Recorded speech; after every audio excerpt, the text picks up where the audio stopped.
Grabe guys, as in tuwang-tuwa talaga ako kung ano yung outcome ng skin ko ngayon, literal. Kasi sa totoo lang, hindi talaga ako mahilig gumamit ng mga skincare.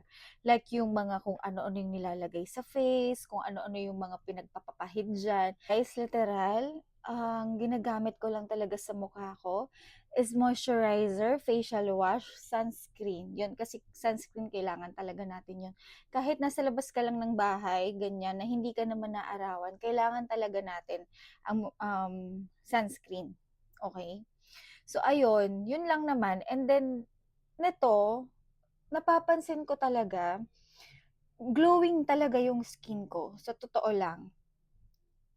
Wala pa akong ginagamit niyan guys ha. Hindi pa ako talaga gumagamit ng mga kung ano-ano diyan sa mukha ko, pinapahid sa mukha ko, wala pa talaga.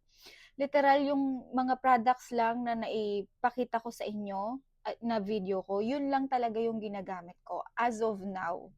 Pero grabe yung outcome. Yung nagulat ako na pinakita ko yung video ko dito, na sobrang nag-pinkish talaga yung mukha ko after ko naligo.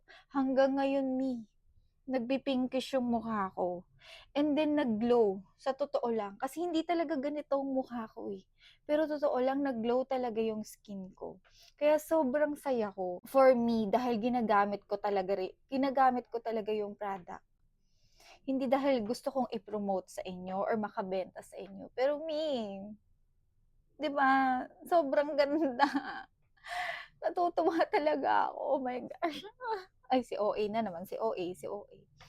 Wala pa akong ligo, guys. Literal na kagigising ko lang. So, yun lang naman. Kung gusto nyo makita yung mga product na ginagamit ko, nandyan lang yan sa showcase ko or nasa mga video ko, panoorin nyo na lang.